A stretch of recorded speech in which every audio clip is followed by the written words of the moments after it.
នៅព្រះនគរព្រះរាមកំពុងគង់នៅក្នុងរាជវាំងពេលនោះព្រះអង្គបានឮសំឡេងចម្លែកដ៏កក្រៅពីចម្ងាយព្រះរាមប្រជុំមន្ត្រីនិងហោរាទាំងឡាយដើម្បីគុណគូមើលហេតុ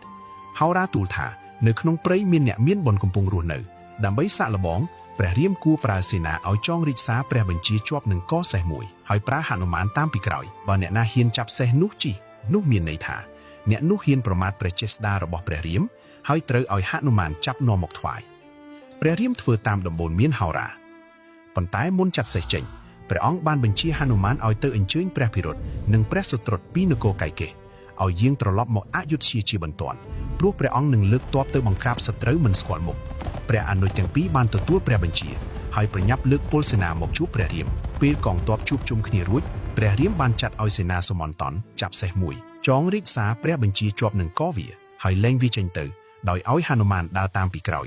សេះនោះបានចូលទៅក្នុងព្រៃដែលរាមលក្ខនិងជប់លក្ខកំពុងរស់នៅព្រះរាមក៏លើកពលសេនានិងព្រះអនុជទាំងពីរយាងតាមក្រោយ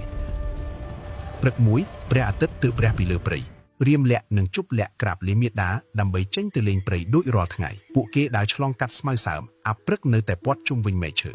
មិនយូរប៉ុន្មានពួកគេបានប្រទះឃើញសេះមួយមានមុខខ្មៅមាត់ក្រហមរាងកាយស្អាតអស្ចារ្យ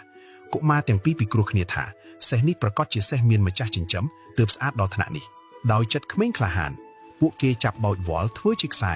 ហើយតាក់ចាប់សេះបានដូចបំណងពេលឃើញរាជសារចងលើកសេះពួកគេអានដឹងថាវាជាសម្បត្តិព្រះរាមប៉ុន្តែពួកគេមិនភ័យខ្លាចព្រះចេស្តារបស់ព្រះរាមឡើយរាមលាក់ឡើងជិះលើខ្នងសេះបណ្ដេញវាលេងក្នុងព្រៃដោយមានជប់លាក់ដើរតាមក្រោយ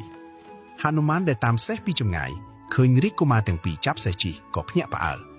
គាត់លាក់ខ្លួននៅជិតដើមឈើរួចស្ទុះចេញទៅចាប់កុមារទាំងពីរប៉ុន្តែមុនដែលហនុមានអាចចូលជិតរាជកុមារបានយកដងធ្នូវាយកណ្ដាលទ្រូងហនុមានបណ្ដាលឲ្យពីណាដួលសន្លប់លើដីខ្យល់ព្រៃបក់មកប៉ះកាយហនុមានគាត់ដឹងខ្លួនឡើងវិញហើយភ្ញាក់ក្នុងចិត្ត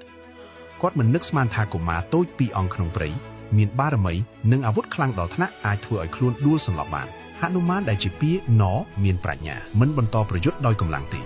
គាត់គិតល្បិចថ្មីបំលែងខ្លួនជាកូនស្វាព្រៃតូចមួយដើម្បីចូលទៅលួងលោមកុមារទាំងពីរនិងចាប់ពួកគេឲ្យបានដោយសន្តិវិធីរាមលក្ខនិងជប់លក្ខឃើញកូនស្វាព្រៃតូចនោះក៏មានចិត្តអាណិតនិងស្រឡាញ់ពួកគេចូលទៅជិតវាដោយមិនដឹងថាកូនស្វាតូចនេះគឺជាហនុមានដ៏មានឫទ្ធិដែលកំពុងប្រើល្បិចដើម្បីចាប់ពួកគេហើយនៅទីនេះសាច់រឿងបានឈានដល់ចំណុចគួរឲ្យរំភើបបំផុតព្រះរាមនៅអយុធ្យាមិនទាន់ដឹងថាកុមារដែលហ៊ានចាប់សេះរបស់ព្រះអង្គជិះនោះគឺជាបុត្ររបស់ខ្លួនជាមួយនាងសីតាហនុមានក៏មិនទាន់ដឹងថាកុមារដែលធ្វើឲ្យខ្លួនដួលសន្លប់នោះមិនមែនជាសត្រូវទេប៉ុន្តែជារបួសចាស់នៃគ្រួសារព្រះរាមដែលវាសនាកំពុងនាំឲ្យវិលមកជួបគ្នាម្ដងទៀត